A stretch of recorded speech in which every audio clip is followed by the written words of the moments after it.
And a good morning to you. Looks like we're going to see if things work twice in the same week. Glad to have you along with us here on the bottom line. Lanny Ford, for Rembert. Mr. Rembert is back in the house this morning. Thanks for being here. What a Super Bowl. You know, I picked it wrong, but I was close. Yeah. I mean, they say don't you don't pick against Patrick Mahomes, and there's something to that. But, I picked against him, and I'm going to tell you why. Okay. And I'm going to tell you why I was wrong. Go okay. ahead. No, go ahead. Go ahead. No, I'm in. I'm in. If we just want to dive into it, I'm ready to go. I'm diving. All right. So, when you look. Not dumpster diving. Those days are gone. Hey, man. Been there. We may go back. Who knows? Been there. So when you look at everything and you lay it out there, okay, saying that the 49ers would win that game was very reasonable. Like that, I mean, it's always 50-50 anyway. I don't care who's playing who, right? There's just metrics and analytics and all these things. But I think the one thing that myself and so many others overlooked was how good the Chiefs' defense really is. That was the only thing that concerned me. And they're so undisciplined because of their youth and because they're so emotional. That is the other thing that concerned me. But then on the offensive side, they are as well. Mahomes is starting to get a little emotional. But he's still Mahomes. Call it passionate, mm-hmm. All right? And then Kelsey, obviously, going to Andy Reid like he did. I've heard a lot of comments on that, and we talk about that later. But the thing that really separates all of this is the Chiefs' defense. Mm-hmm. And how good it really is. Now, I'm going to tell you, the thing about Shanahan taking the ball and, they don't know the rules and this, that, and the other, I'm sorry. Did you hear Shanahan explain why he did that? Yes. Okay. And he's 100%. Okay. That was not the wrong call. Mm-mm. Now, people, you can have your opinion. That's fine. It is arguable. But the reason it's not the wrong call is because they took the ball down the field and got to the 3-yard line mm-hmm. and just couldn't get it in. Now, I think, again, there is a reason to hate on Brock Purdy. And they're starting to make things up like, well, he was blitzed 13 times, and quarterbacks that have been blitzed 13 times can't do this and can't do. Listen, he can't control the blitz, all right? And Chris Jones, the top 3 players in the NFL, and this is arguable, okay, mm-hmm. but follow me. Mm-hmm. T.J. Watt, Bosa, and Chris Jones. And Chris Jones. Yeah. And now it would be – again, Patrick Mahomes was the NFL. He was the MVP of the Super Bowl. This, that, and the other. Those 3 players, from a dynamic standpoint, mm-hmm. are the 3 best players in the NFL. Mm-hmm. Mm-hmm. And in that order: Watt, Bosa, and Chris Jones. Now I'm not. Now you say that's all defense. That's fine. We could say, well, Mahomes may be number 2 or 3 or 1 or whatever. Mm-hmm. It's arguable. I'm not saying that, but this is how important the defense is. And Andrew and I were talking, and Garrett was talking about Chris Jones, and Andrew said, I've never heard of him. I know. I said, Andrew, he's the 3rd best player in the NFL. Mm-hmm. He's like, I've never heard of him. And I said, and we saw why. He played, 17 different. He played in multiple facets in mm-hmm. alignment, anywhere from a shade technique to a 3 to a 2, just moving him around, right? But he is a middle neutralizer. It allows everything else to work on the backside. The Chiefs' defense is very good, but Chris Jones is why. If he goes away, they got problems. Let me catch a couple comments, and I'm gonna follow up on what you said. G-Man, good morning. Adam, good morning. Adam said that Chiefs' defense tackled. And G, you're right. The only reason the Chiefs' defense doesn't get more credit is because the offense is the main focus. Whoa. And that's what everybody wants to talk about. And that's true. That's Great true. Point. Adam, that's exactly what, to a point, that's what Shanahan said. The Niners were gassed and Chiefs had momentum. That made taking the ball on O-team a good decision. Now, the other thing was, and I like what he said, he had enough confidence in his team and his defense that he thought he could hold them to a field goal in overtime.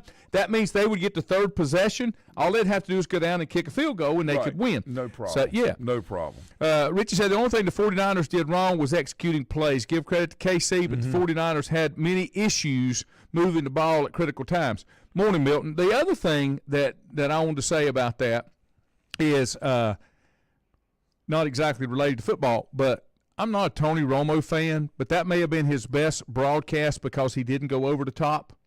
He kind of held it in check a little bit.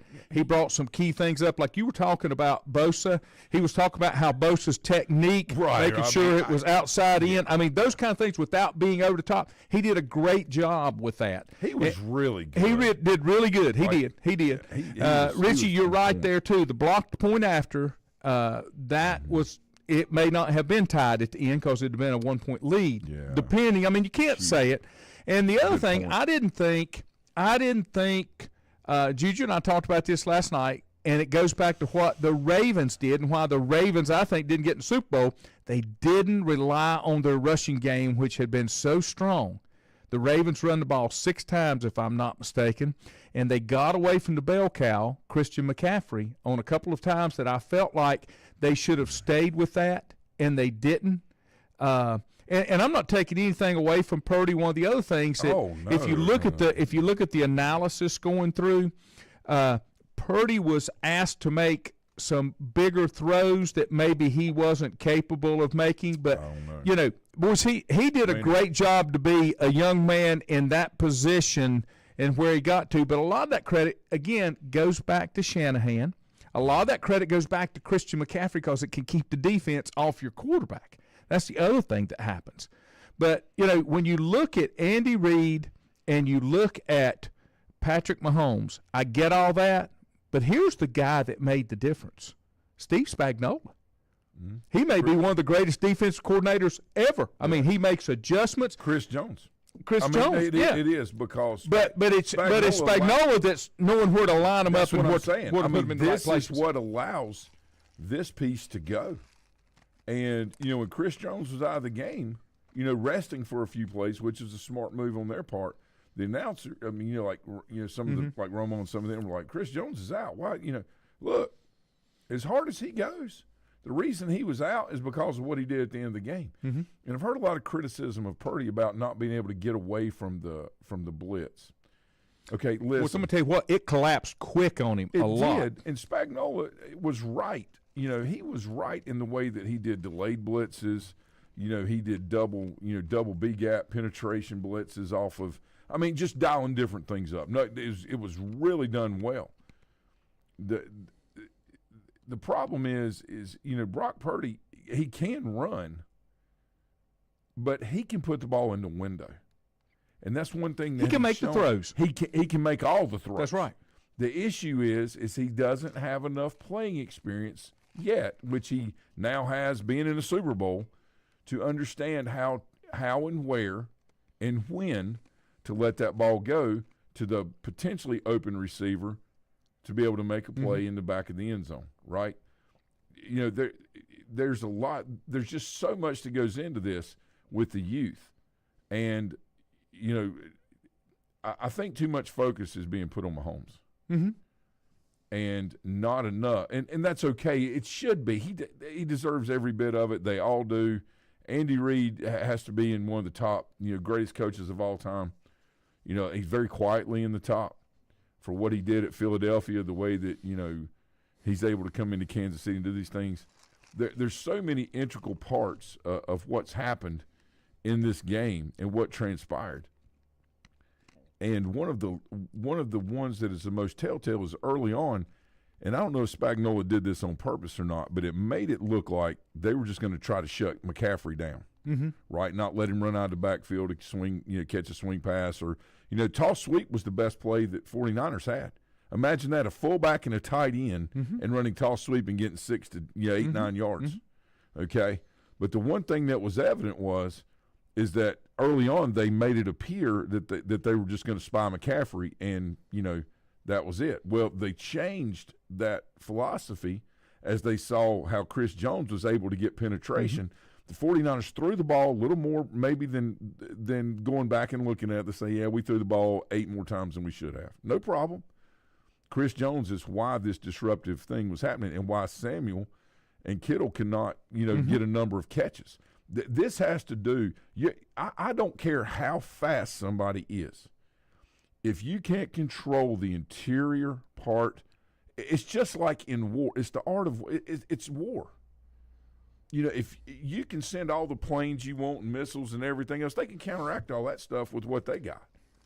But when you got a bulldozer tank coming in and plowing through the infantry, and there's nothing you can do to stop it. I mean, it was like him watching. You remember the Incredible Hulk, like David Banner, just coming through.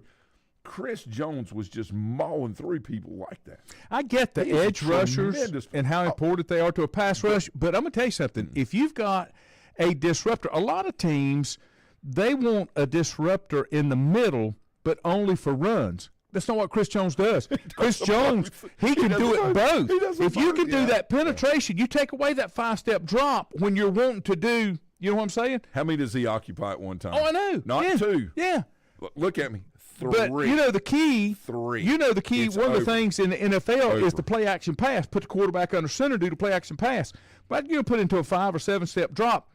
Chris Jones almost neutralizes that because he disrupts the play before the play gets started. He's not just a run stopper. He's a disruptor. He's hands down. There is nobody in the NFL that's nearly as good as he. And that's okay. I'm not taking away from the great players that are up front because we got a lot of good ones right now.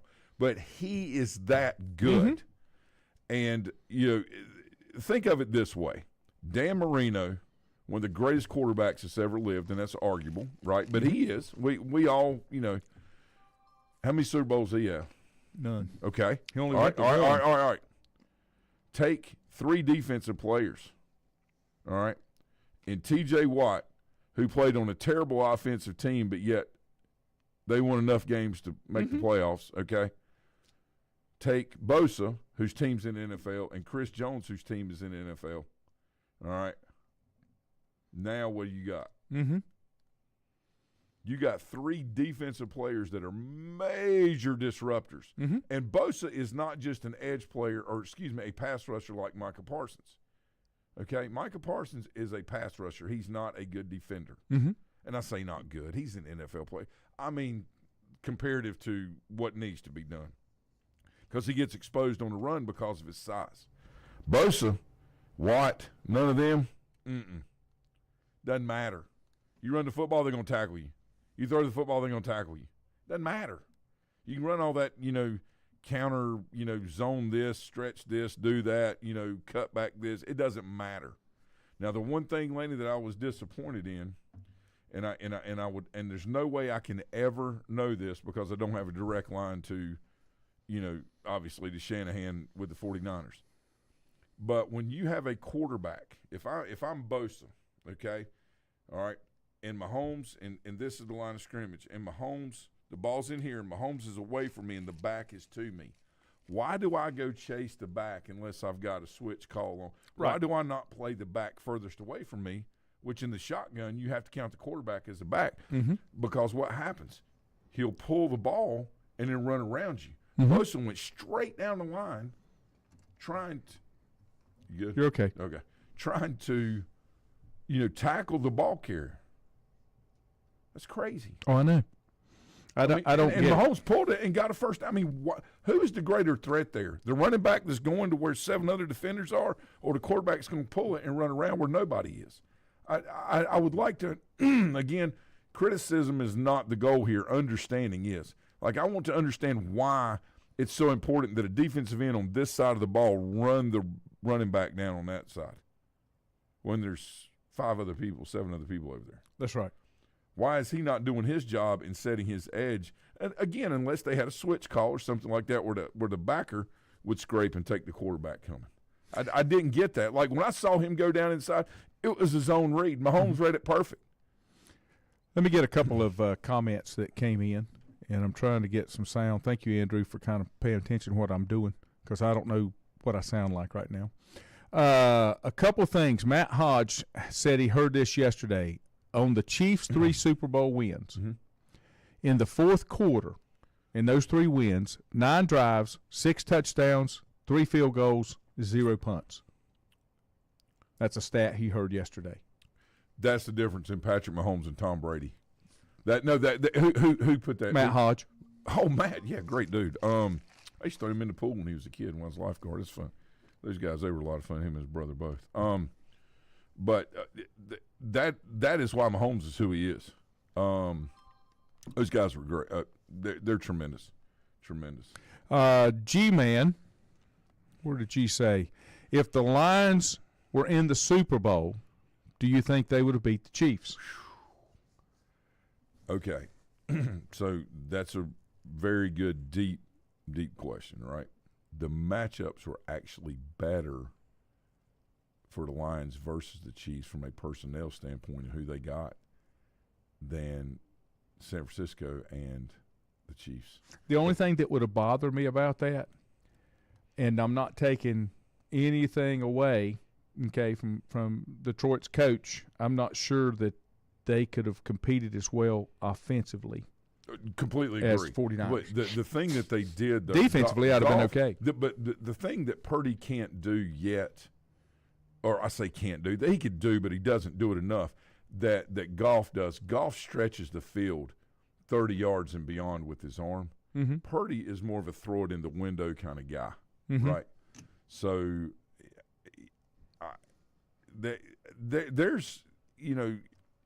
there's a lot to be said for that with the Chiefs in their pass defense, because obviously they had some mix-ups early on and in the run, and they didn't stay at home when they ran the double pass. I say double pass, the lateral pass, back to McCaffrey. It's just interesting. Now the other thing, I don't know, man. Now Richie brings up a good point that's too. That's a great question.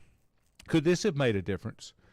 The 49ers lost one of their top defenders at linebacker. It killed them. When they blew the Achilles out. Yeah, because and the reason that's so important is because Kelsey was able to be so wide open because they were dragging and then running fade picks, which you don't touch anybody, just kind of get in the way and make them divert or whatever.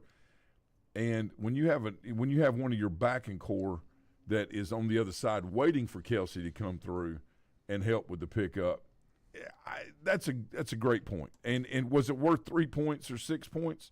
Potentially. They still played well without him, but think about how good – that's a great point, how different things may have been with one of their best players on the field. Yeah. Let me take a break. When we come back, the other question that came out, and I've got an answer for this one, is what would Kansas City look like if Andy Reid did not have Patrick Mahomes? Back in a minute. Whether it's a sit-down meal or a call-in for the drive-thru, Brookwood Cafe and Catering is the answer. A variety of meats, vegetables, and desserts cooked daily, or a hot sandwich from the grill, they have what you're looking for to satisfy your taste buds. If you need catering from 5 to 500, Brookwood has you covered as well. Stop by Brookwood Cafe and Catering at 202 Providence Mill Road in Maiden. Don't forget breakfast daily till 11 a.m. Open Tuesday 6 a.m. to 2 p.m., Wednesday through Saturday 6 a.m. till 8 p.m., and Sunday from 7 a.m. to 3 p.m. Call 828-428-8944 to place your order today. If you ask around, you'll find Burke Mortuary has a reputation for excellence and commitment to value. They've built a reputation of trust for more than 35 years. Burke Mortuary is proud to offer personal attention, meaningful tributes, and the area's most affordable prices. They're also proud to offer you beautiful, state-of-the-art facilities. It's the perfect place to honor your loved one. So when choosing a funeral home, the choice is easy. Choose Burke Mortuary with locations in Maiden and Newton. Covenant Church began as a vision of just over 100 people in 1984. Since then, Covenant Church has grown and currently located at 2168 Gastonia Highway in Lincoln. The Sunday schedule includes early morning worship at 8:30, Sunday school at 9:45, and morning worship at 10:45. Their ministries extend beyond Sunday. Visit their website at www.covenantchurch.church to see all they have to offer, and better yet, stop by and see for yourself. Covenant Church may be just what you're looking for a new church home. First Federal Savings Bank has been serving Lincoln County since 1940. And as it has been from the beginning, customer service is a priority to First Federal Savings Bank. They want to get to know you by name. First Federal Savings Bank has the convenience, the products, and the services that the larger banks have, but with hometown people that you see throughout your community. Stop in and visit one of their 4 convenient locations and see what First Federal Savings Bank has to offer you. Member FDIC, an equal housing lender. Untangling your headphones, finding the right remote, saying goodbye to your favorite shirt that hasn't fit in 10 years. Why are simple things sometimes so complicated? Thankfully, with Auto Owners, insurance doesn't have to be one of them. Auto Owners works with independent agents who live in your community and answer when you call, so you can worry about more important things, like finding a new favorite shirt. That's simple human sense. Call Mooney Insurance in Maiden or East Lincoln Insurance in Denver or visit mooneyinsurance.com. Have you thought about when you would like to retire? One of your major assets is planning for retirement is time, and you lose a little of it each day. The longer you wait to start accumulating capital for retirement, the harder it's going to be. How should you plan for retirement? Start by calculating approximately how much capital you will need at retirement, then estimate how much you will have to put away each year. Finally, carefully choose the investments in which you will invest. Stifel Nicholas can assist you. Call 4 Rembert today at 828-624-7300. Stifel Nicholas, member SIPC and the New York Stock Exchange.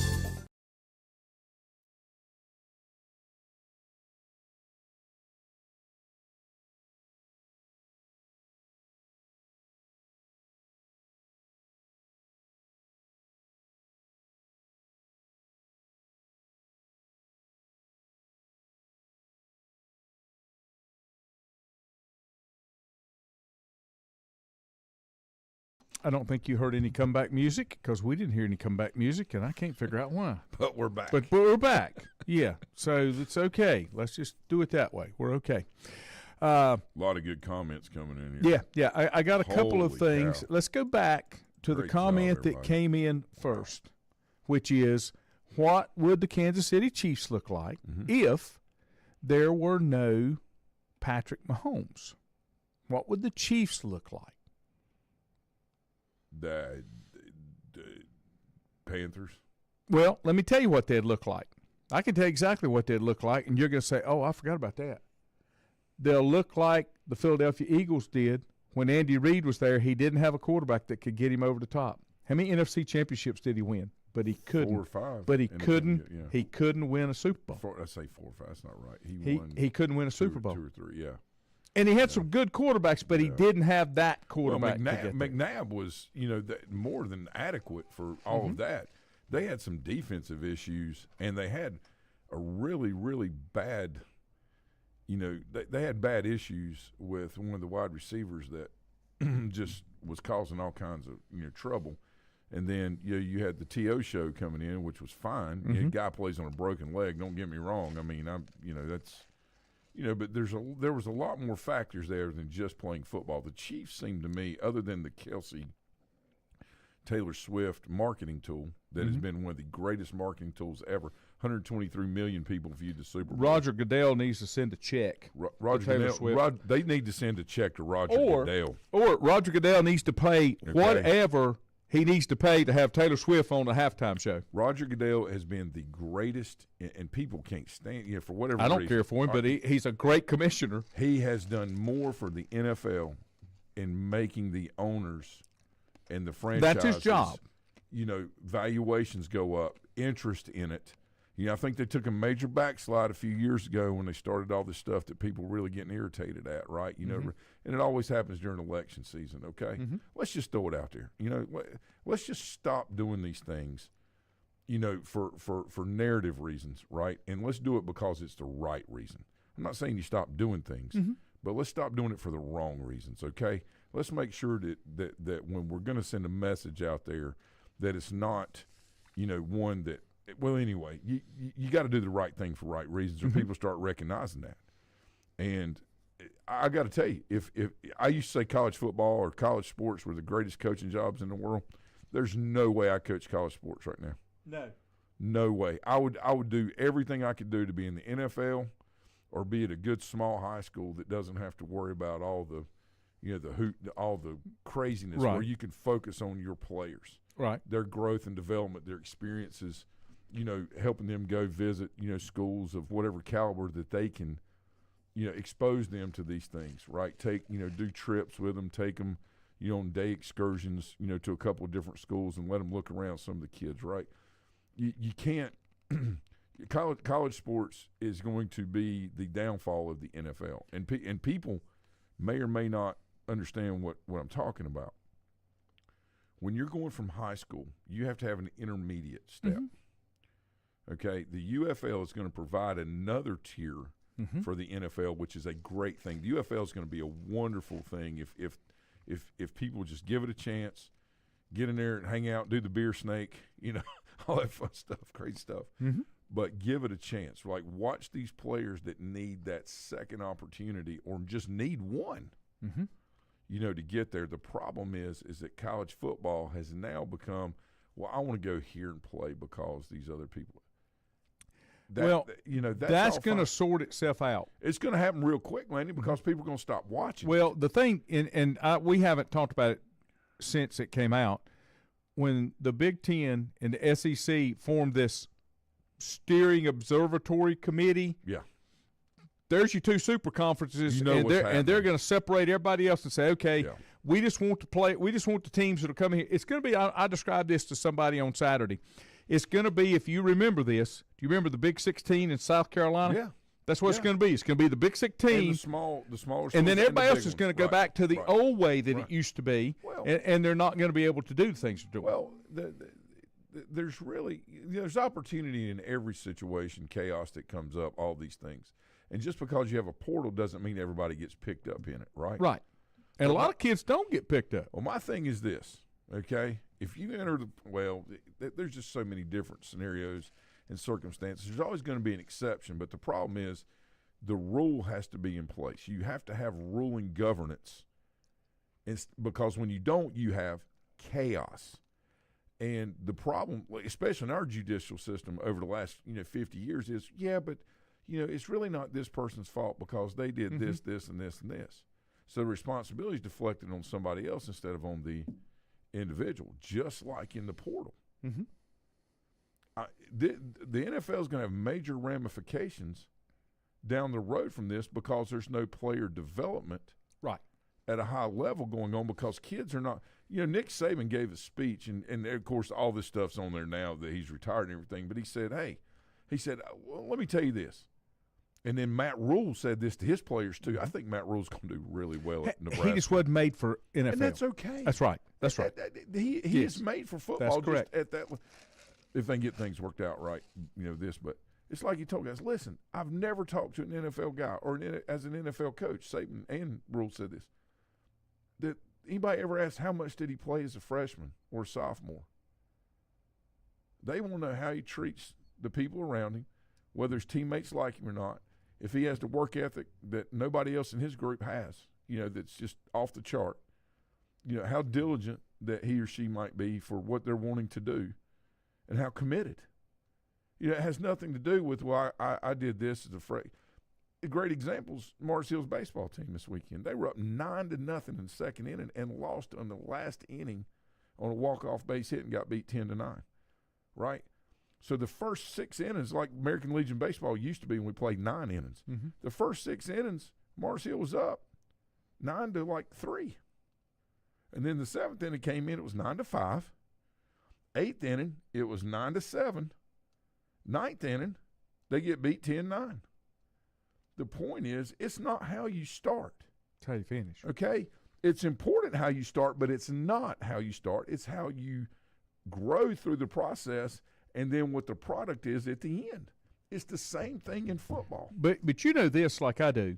The truly successful coaches, franchises, whatever you want to call it, are the ones that continually evaluate during a game and make changes and adjustments based on what's going on. Right. And I think that's why you see these that's why they always said Saban was so successful, because of the amount of changes that he could make at halftime to get you through. I mean, when you do that, those are the things. Let me catch just a couple. Milton says Kansas City needs a number one receiver. Well, Mahomes is going to develop that. Adam said KC won't get back to a Super Bowl without a number one receiver. There's already some projections that says it'll be San Francisco and Kansas City again next year. Richie said that's probably the biggest reason I was pulling for San Francisco. Purdy and his being Mr. Irrelevant, Chase Young and being in the dysfunctional Washington. Boy, that showed you what happens when you get on a team that kind of knows what they're doing. Well, how good does Young make Bosa now? Oh, I know. You see what I'm saying? Like it's kind of like, T.J. Watt having, Bud Dupree and then the Highsmith kid, on his other side. It's a team thing, but what you do is everybody does their job and then shares in the success. And the number one receiver part is a great point. Brady won a ton of Super Bowls without having. Well, like I told you during the break, he and Peyton Manning, they created number one receivers. Yeah, I mean, who would ever thought that Marvin Harrison? Now, I'm not downing him because he's Wes a Hall of Welker. Famer. the list goes on. But who would have ever thought that they would have achieved the things that they did? And it's because of the people that got them the ball and worked with them in the offseason. Edelman, as much as he give, he, all this stuff that goes on with him, he basically followed Tom Brady around. Tom's back in California. I'm going out there just in case he calls me to come work out, which he did about every day. I want him to fuss at me. I want him to cuss me. I want him to make me better. I don't care about my feelings. I just want to get back. And you know what? He was an all-pro and really good. As dysfunctional as Washington and the Panthers were, both of those franchises did solid moves by those players by putting them in a place where they could be successful because they were never going to be successful where they were. McCaffrey and Chase Young, both of those were never going to be that successful. Let's see. Matt said you guys are a great family as well as doing great things. Absolutely. It made Warner have to guard Kelsey plus call defense. Adam said Purdy doesn't have the experience to make the pre-snap changes. That's an experience thing. I think he's got the tools. And those type things are hard to do till you get into some experience. Now, Adam said that. Yeah. That's a great point. And I think what happens is it's not necessarily – and experience is, but just follow me here. I think, too, it's the center and the quarterback knowing each other and what they need to call versus what they don't need, because a lot of times the center can take care of all that. That's the one thing that Jeff Saturday was so good with Manning is he basically ran the entire offense with the exception of Peyton, screaming Omaha and all that stuff, but making the adjustment with the wideout. But everything was done up front with Saturday. That's why he got really mad at Peyton when Peyton said, just snap the ball and block up front and do your job. That is not what you say to that guy that has helped you be successful. I know I'm not criticizing Peyton Manning. They're going to get into it and all this stuff. But there is a reason that these all-pro centers are like they are. Yes. And I think that what they do is they help the quarterback more than anything be able to focus on distribution instead of, making the checks up front. And we're seeing more of that with these centers. Do you know something else and I'm pretty sure I remember this from the broadcast, and I was not aware that this player was making this change.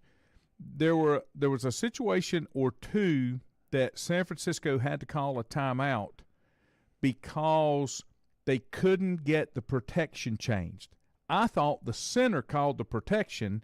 The commentary said it was Purdy that needed to change the protection. Right.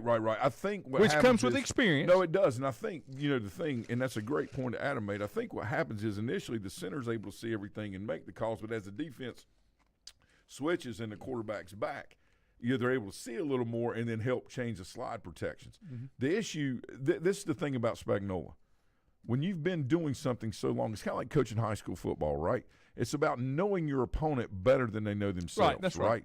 So watching the film or the video when relentlessly when nobody else is working and understanding their tendencies and what they like to do and their frustrations.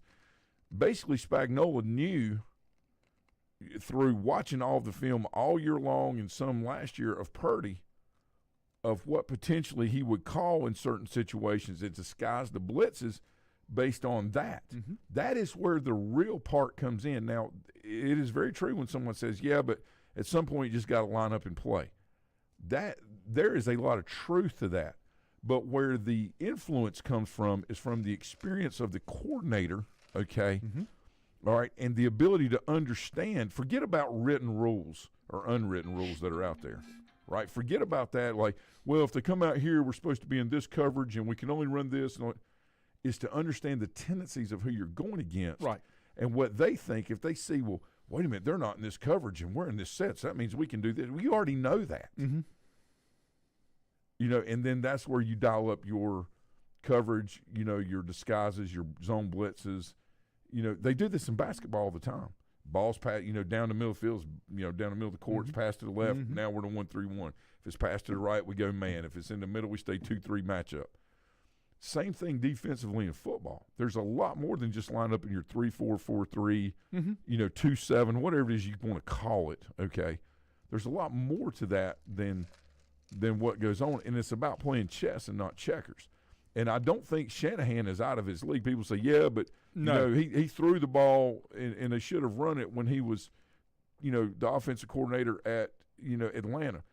Kyle Shanahan knew his team and knew that the only chance they had to win the Super Bowl was to actually throw the ball on that down and get a completion to win instead of just run the ball and hoping that they could run the clock out.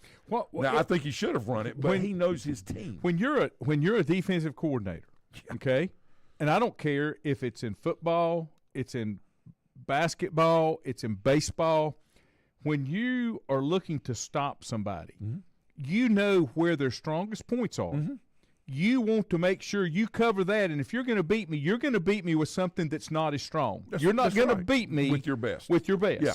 And that's no different. You're 100% right. Because everybody knew the strongest thing that San Francisco had was a running game. Was McCaffrey. Yeah. And Samuel when he runs the ball. But this is the thing.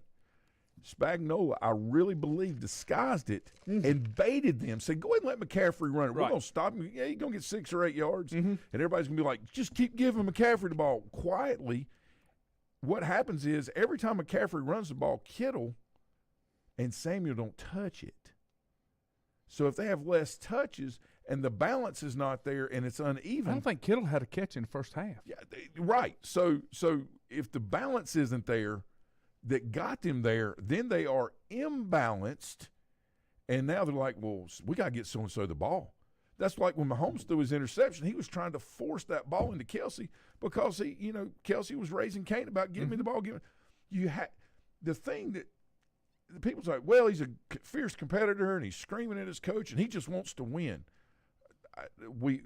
But everybody knows who he is. But we have no problem with that, right? As professionals, there's no issue with that. The big point is we all kind of go about things a different way. But there's a right way to do things and there's a wrong way. You say, yeah, but he won a Super Bowl. Well, did he do it or was it the lack thereof on the other side? And the thing you'll hear is in today's world, it doesn't matter he won. No, it matters, and it matters a lot. It matters if you want to fix it for the next time. That's where it matters. And the reason the 49ers will not go back to the Super Bowl is because they've got to sign a tremendous amount of their defense back, and they're not going to. They're much older than Kansas City. Well, they are. They are years old because Kansas City's real young, like crazy young.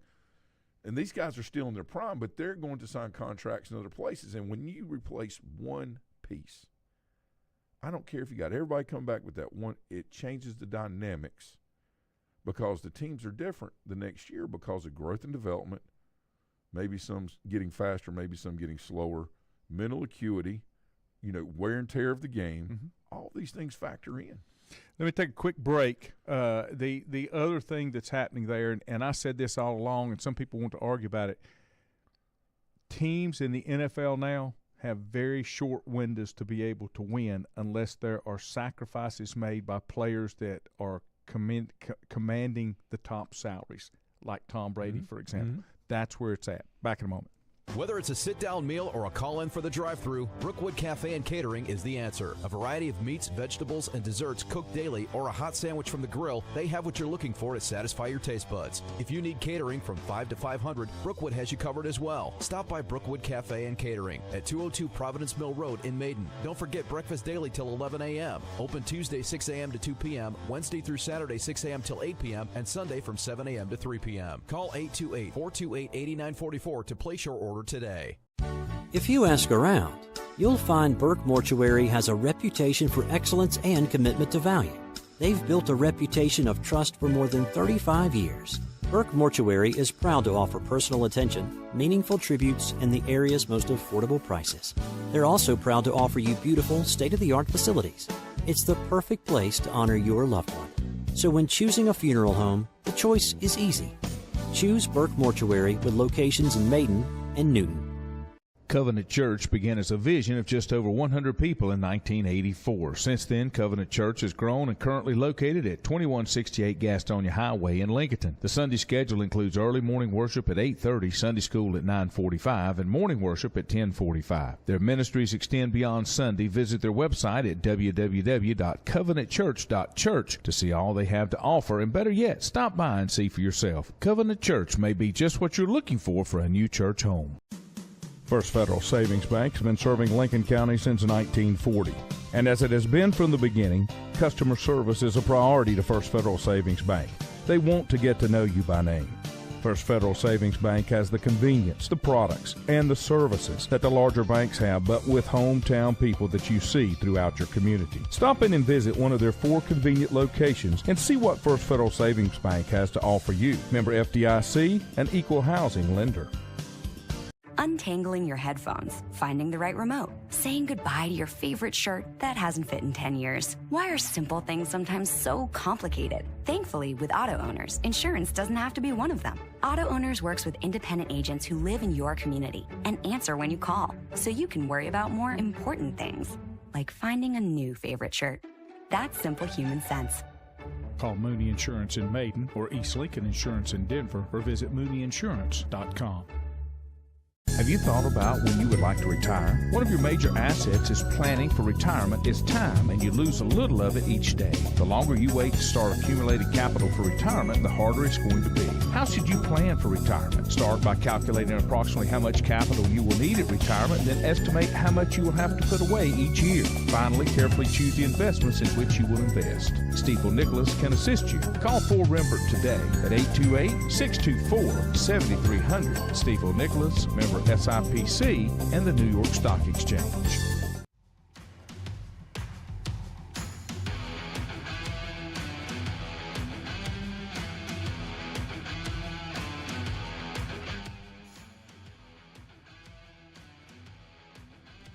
Okay, I don't know what I did, but it's back. How about that? I'll take it. I don't always have to know why. I just want it to work. That's all. All right, let me get back to some comments that we've had rolling in. Richie, I'm not sure about your trivia question. He said, can you give me the link from Toby Keith to the Super Bowl? Not sure about that one. My wife said, good morning. That was one of the greatest statements of the commentators when he said, and there's Roger Goodell thanking Taylor Swift. And that's true. I mean, well, it brought a new set of eyeballs on it that don't normally watch it. I mean, signs, in games being held up, say I'm here to watch Taylor's boyfriend. Mm-hmm. That's okay. That's engagement in the game. The thing I want them to it's very important. Well, anyway, go ahead. Pro Football Focus, Richie said that the Chiefs' defensive tackle Mike Pennell was the unsung hero of the Super Bowl. San Francisco averaged 1.7 yards before contact and .266 expected points add on each run plays. On the 21 run plays that Pennell was on the field, San Francisco averaged minus .35 expected points added. That's a good point, but it's because of Chris Jones. Right. That is why, and that stat is not misleading. Well, here's the other thing: great players make other players great because they have to account for them. Well, somebody's that's free. it. And who sent that? Was it Richie? That is a great stat because what it does is it doesn't diminish how good Pennell is, right? It tells you how good that Jones and then him working together are and why that's so important. If Chris Jones is not in the game or he's not who he is, that stat is not even close. Bosa makes the opposite defensive end a great player because they have to concentrate so much on him. And they still can't block him. I know. Lanny, That's right. Lanny, this thing, I'm telling you, you're going to see the NFL go to more tight end, they call it 21 personnel with 2 tight ends, 1 running back, or 30, 3 tight ends, 1 back. You say, how do you get 3 tight ends? Well, tight wing or H-back, right? H-back. But you're going to see more of this because the only neutralization for these incredible ends is to mash them and it's to wear them down. And the big boys don't get worn down when you know this. When you're an offensive player, especially big boy up front, and you're sitting there mashing that defensive guy, you don't get tired. He does. You keep it's like feeding like superfood. Yep. The lineman gets stronger as the mashing goes on, and the defensive players kind of, when they're getting mashed, are like just using everything they got because it takes so much out of you. That's right. You are going to see this happen, and the importance of having a number 1 wide receiver is not that important if you have a really good defense. And you have ball control offense, it's not. That's crazy. You got to be able to score and do this. It's an offensive game. two best defensive teams in the league. That's right. Two to three. Mm-hmm. The unsung heroes, the Chiefs' defense, is not going to overdo the Chiefs' offense because of who's leading it. Mm-hmm. That's okay. What's the real story? The Chiefs gave up 13 points or less, all right, in the AFC series once you got to the playoffs. 49ers over 20 against a quarterback first year that's been in the league 5 years, but first-year quarterback Jordan Love. Mm-hmm. They nearly lost that game. Same thing with the Lions. Yep. Okay. A lot going on there, bro.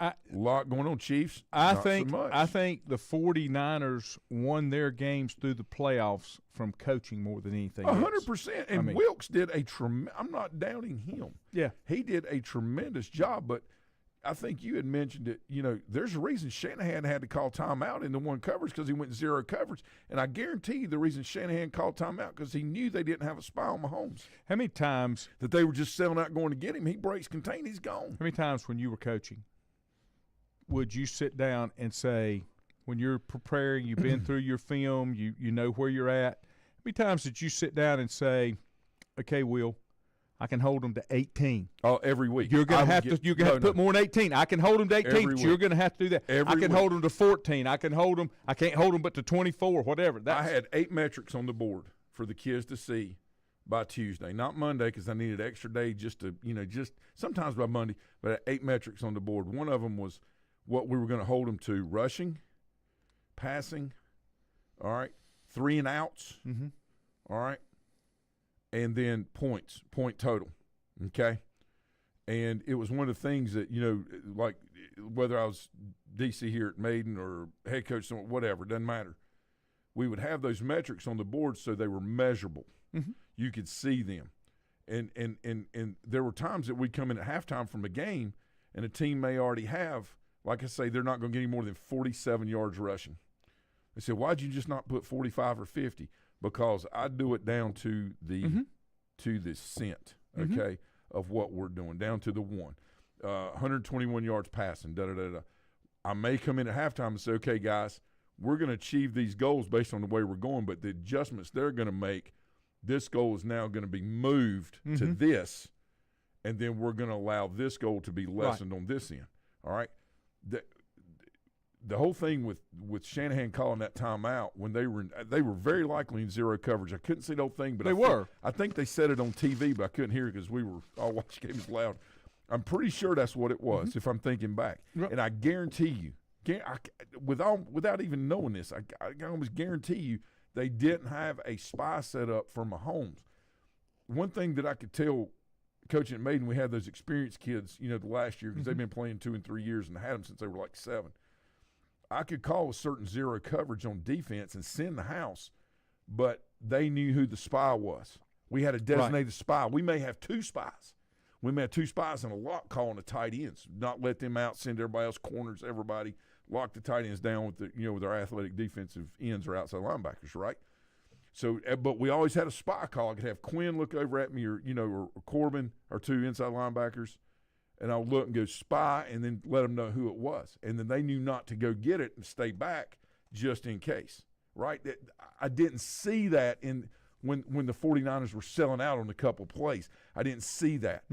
And the reason that bothers me is because now, just talking through it, they should have had a spy on Mahomes with the inside linebacker if Bosa was going to go down inside and take the back on the zone read. You can't let you got to give the ball to somebody else besides 15. He can't do that because at any time, and he's athletic, but he walks funny, and he, of course, whatever, but he's extremely smart, and he's been around this stuff his whole life. You just can't let him do that. Right. And I'm just you can sell out, but you can't miss. That's the problem. You got to spy. You have to. When Lincoln Lincoln won the state championship back in the mid-'90s, Mike Briggs was defense coordinator, and Mike would tell you they were so athletic on defense. He said, "I can send the house and the most you're going to get is 15 yards because I'm going to run you down. We're going to run you down. But you don't have that. You know, you don't have that. that. Did a great job what he Adam, you bring a great point up. He said, do you think college players making millions of dollars might have some top players skip the draft to take a different career path? I feel like some see NFL as a life-changing payday and not a career. That's where you've got to flip that. If you make it a career, it will become a life-changing payday. You can't look at it the other way. Now, I've said this before, and a lot of people argue with me about this. I have said this when it comes to, and this just applies to basketball, college basketball. College basketball is going to get better because they have paydays, because the limited amount of players that go to the NBA and actually make it. There's players that can stay in college and play an extra year and make more money than they can make in the G League or make in the NBA, and it will keep some of that talent inside. I don't like it, but I like it because I think it will make the game better because now you can't name players that you used to on a starting college basketball team because it's a revolving door. They're constantly changing. I don't like what you've had to do it, but, I think it will make college basketball better. All right, so with basketball and, potentially football, with the NILs, like Baycott, for example, in Carolina, I saw a thing on him where he, was able to do some restaurant things. He's, I tell you what, very well spoken. This guy's got a career in entrepreneurship. I can tell you that. He's very well spoken. He knows the product. But anyway, it was at a restaurant. But this is the thing, I think, was it Adam that brought that point up about college players? Okay. So, Adam, this is what I'm thinking, okay? So I think what's happening right now with NIL money is perceived, talent and ability, right? Arch Manning make $3.2 million, Brock Purdy $875,000, okay? I also think that the first 10 picks, and I say 10, it could be 9, 8, 15, whatever, of the NFL are perceived talent too. Okay, and they're getting paid on perception versus what not as much as they used to, right? But still, still getting paid on that, right? I think the big thing is the players that go ahead, to Adam's point, and maybe say yes, I'm gonna go ahead and go to the NFL, is because they have more substance than they do style. Okay, and I'm talking about players not going in the first 10 or 12 picks, but ones that are going after. All right, they may have aged out, but also they may be eligible and say, you know what, I need to take it to the next step. Playing football is what I do. I know I'm going to get opportunities through, other things that come with it, potentially. I'm just going to go ahead and take it to the next level. I want to be in that profession. I want to get out of this craziness in college football, okay? The other ones that stay are more the ones that, are trying to get theirs now and are not so much worried about building down for the future in what they do instead of how they do what they do. And so there's a big difference between that. And what's happening is now the gap, instead of closing in that thinking, is starting to widen because we're seeing kids like going to Ohio State. If Ohio State don't win a national championship in football this year with everything they got coming in, I'm going to go ahead. But see, if I'm an Ohio State fan, I don't get excited about that because, we're not really building and we're recruiting. But we're not recruiting at a young age and developing these players and watching them become something great. We're just going off of the tree over here of the forbidden fruit, okay, and picking it off and putting it in our little basket and taking it home and eating it. That ain't no good. That's why I say these top programs like that, they just need to be sponsored by the university. I've told Juju this. I said they need to be sponsored by the university. The alumni can get in the stands, and we've bought a great football team. But you want to see players that come in and committed and dedicated to the place they've signed up for. You got to go to a lower level than the top tier of football. Now, is it bad football to watch? No, it's not bad football to watch that top. But you got to understand what it is, and you got to understand what it's not. And what it's not is it's not college football the way we think of college athletics. Well, look at Washington's team. They played a national championship game. There's nobody left. Now, the kids that are there that were behind the other kids are going to get a lot of opportunity. But their coach goes to Alabama, right? And then all of a sudden they got 2 or 3 players, which is – listen, when the coach leaves, I get it, okay? People talk about going there for the education and doing this and doing that.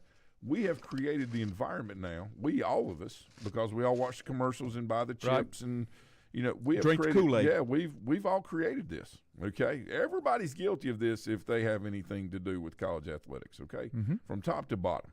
All right. But the problem with the whole thing is, Laney, is that there's not a feeling of truth in any of this right now. And it's not a matter of being high and mighty and standing on that pedestal and saying you should do this. There has to be a governance and a process and rules by which you go and adhere to, so the playing field is somewhat, not necessarily levelized, but somewhat on an even opportunity, right?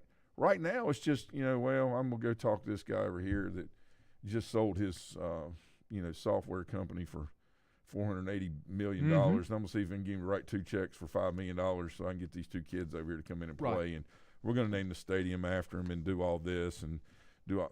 I mean, is that really where we want to go with, young people? Do we really want to teach them that? No, you don't want to. Yeah, because, well, it's like this. If you do free range parenting, okay, and I'm not saying you, I'm talking third person, all right, and there's no manual on how to raise kids, okay? You just got to do what you think's right. But if it's only consequences, it's best, or maybe none at all. You tell that kid, you stay right there in that area, but don't cross over this line right here. What's the first thing kid does? Yeah. Walks up to it, sticks the foot over. Yep. Okay? At some point, there's no development of the frontal lobe here. It already takes 30 years in the male brain. You used to think it was like 23 or 24. It's 30 in the male brain to become fully developed. In the frontal lobe to be able to make, decisions and understand consequences and, do those things, right? And it is what it is. There's a reason that people that run strict households don't have as many issues with children down the road, because they're not worried about the feelings of the kid. They're worried about their social and emotional health, but they're more worried about making sure when they're 16 and 17 saying, I want you home at 10:30 and don't go to so-and-so. Don't go with so-and-so or don't be out doing this. Well, I mean, the problem is there's no immediance and obedience of process. And all these kids, not to their fault because the parents are the ones responsible. All right? I'm not blaming the kids, but what's happening is they're having a false sense of what the world is really like. And when these NIL deals go out, nobody wants to buy their T-shirt anymore. And nobody wants to be like, well, I'm important. Yeah. I've got value. No, you have value in your productivity. All right, not in your perceived potential, okay?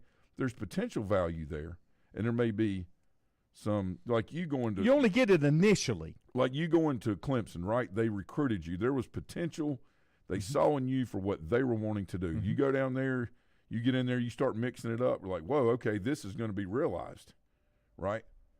There's too much of unrealized today and then shock and awe when it happens. And so, yeah, there's a reason there's a mental health crisis, Lenny. And it's because things are not being led with truth. Right. They're being led with, I want to be first instead of worrying about being right. But at the end, it does work out. It has no choice but to work out. Well, of course it does. Yeah. It ends up in the person being depressed or not understanding why the world doesn't love them all the time and why it's not fair. Yep. And the reason I'm saying all this is because if we don't get this thing fixed in the intermediate, which is college football, and stop it from being filtered down into the high school setting, okay, if we can't stop this and get things back on track, we've been majorly disrupted the last 20 years. It's gonna fix itself because it's not sustainable. Everybody can't sustain. Now some can, and it will separate, and I'm okay with that. Let me give you just a couple things that came in before we get out of here. Chip Kelly left UCLA to go be the offense coordinator at Ohio State. You mentioned that. They're going to kill it with They him there. do have a new head coach, Richie. He is former Carolina Panther running back Deshaun Foster. And they really like him. Yes. They say he's very good at what he does. I'm excited to see what he can do. And I saw that too, Richie. The WWE is coming to Chapel Hill. Keenan McMahon, Shane McMahon's son, committed as a preferred walk-on. Teresa, good morning. That's awesome. And here's the link that Richie was talking about. And he said, Kim mentioned this link. I have not heard this. He said Toby Keith had bought into a record label many years ago while he was working with them, and they signed an up-and-coming artist, Taylor Swift, to her first record label deal. That's so Toby cool. Keith mentioned a few years ago that because of that decision, he never really had to work again. And ladies and gentlemen, for That's those of you wonderful. that are old enough That's that know it, I'm Paul Harvey, and now you know the rest of the story. You back Thursday? Yeah. Have a good day, folks.